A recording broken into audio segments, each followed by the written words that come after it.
We're going to take a look at Electrochem. Ooh, it's in red.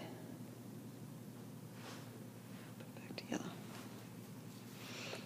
All right, and let's look at definitions. Okay, oxidation is losing electrons. Reduction is gaining electrons. And we can remember that with Leo says GER or oil rig. Losing electrons, oxidation, gaining electrons is reduction. Oxidation is losing, reduction is gaining electrons.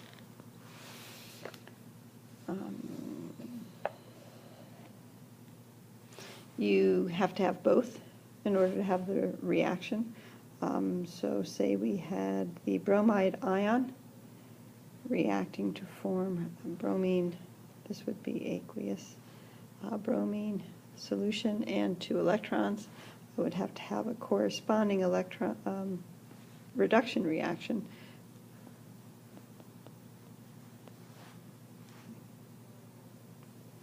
Overall, the electrons lost has to equal the electrons gained, and hopefully you can see that this would be your overall reaction.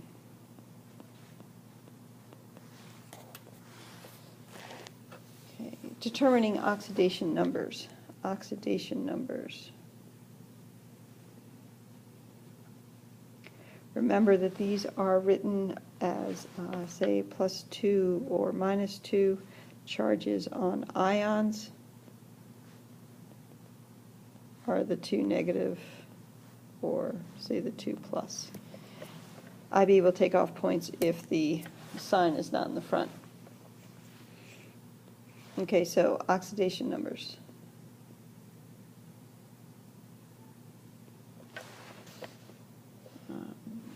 Ionic compounds have to be neutral.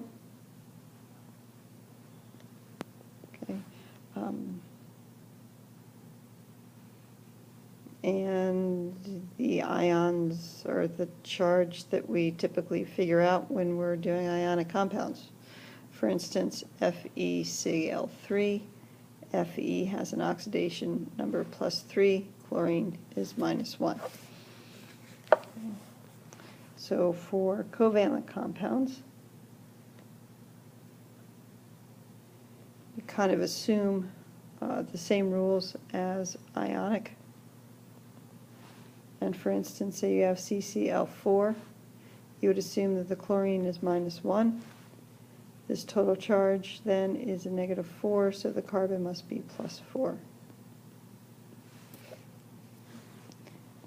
NH3, hydrogen +1, there's 3 of them, total is +3. You have 1 nitrogen, oops, has to be negative, so that's -3.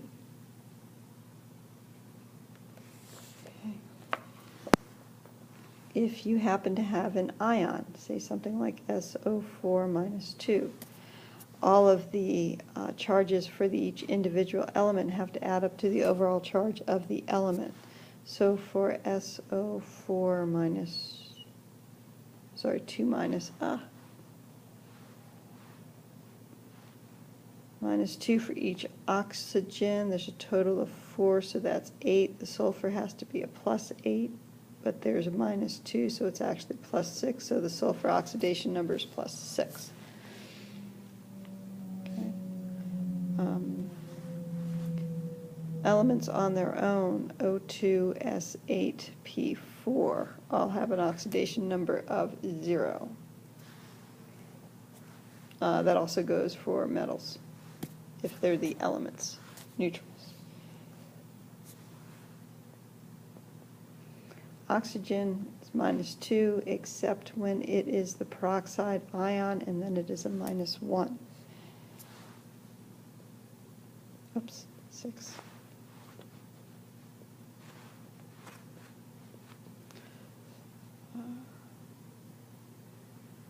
Hydrogen is a +1, except when it's with metals. For example, sodium hydride. Sodium is +1. Hydrogen is actually -1.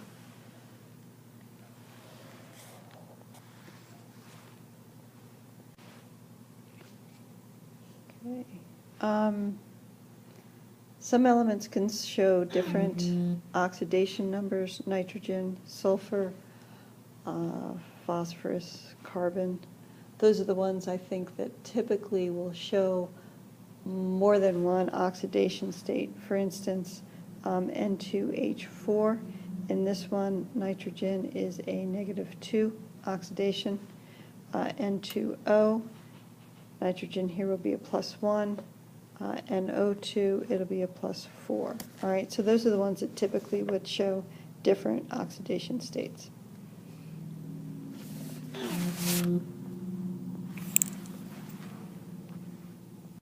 Let's go through a quick example of balancing and identifying oxidizing and reducing agents. So let's look at the dichromate ion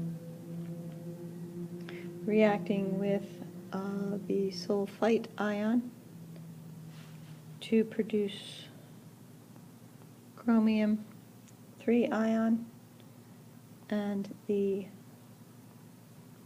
sulfate ion, and this happens in acidic solution. First, identify the two half reactions, meaning what is being reduced, what is being oxidized. Here, each oxygen -2, I have 7 of them -14, but it's a -2 overall, so I need this to be +12. So each chromium must be a +6. Chromium over here is going to a +3. To do that, it must gain electrons. So gaining electrons is the reduction. So the reduction equation, Cr2O7 -2, going to Cr +3. And then just to make sure that we have that right, and changing pen colors. Looking at the sulfide ion -2, I have -6 because there's 3 of them, but it's a -2, so this must mean the sulfur is a +4. Here, each oxygen is -2. That's -8, but it's a -6, so this is a +6. So that means that it must gain electrons, which is good. So that's the oxide. Wait. No, it's losing electrons. Yes. So I did that right. Okay, so that's oxidation.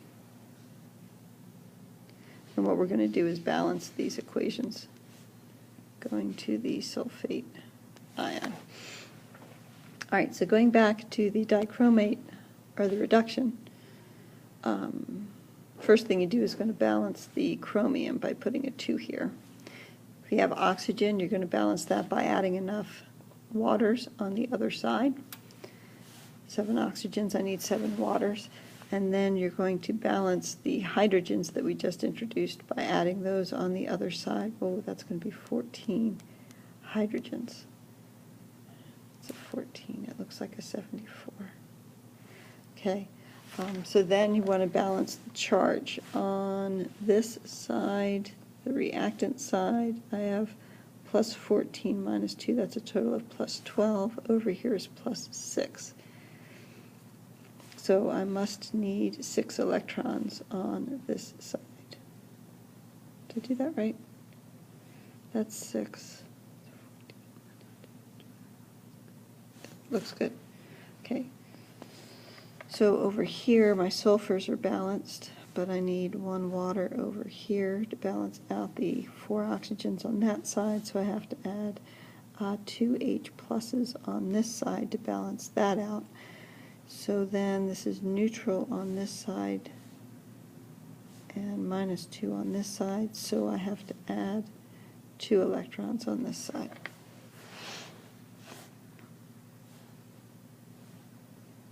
Good, so the electrons ended up on opposite sides, so that's good. I need my pen back. Okay, so now let's add these up.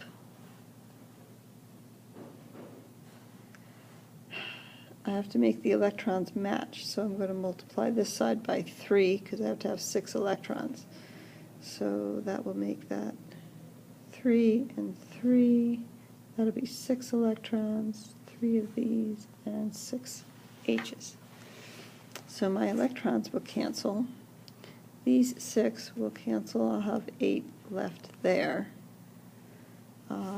3 waters cancel, and I have 4. So my overall equation should be the chromium dichromate ion plus the sulfite ion plus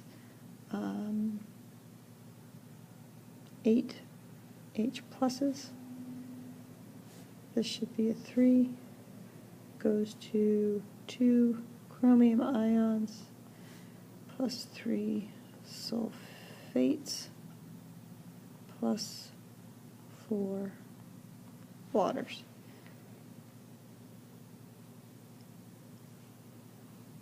Okay, and then double checking charge, I have -2, that's -6 plus 8. Wow, so that's neutral on this side. And that's 2, that's +6 -6. Hey, neutral on that side too, so my charge is balanced. And then you should just make sure the materials, atom-wise, that you also balance. 2 chromiums, I have 7 oxygens plus those 6 gives me 13 oxygens. That's 12, and 4 is 16. I didn't add some. Oh, I can't add 7 and 9 is 16, and that's 16 on the product side. 3 sulfurs, 8 hydrogens, 8 hydrogens. Yep, that'll be balanced.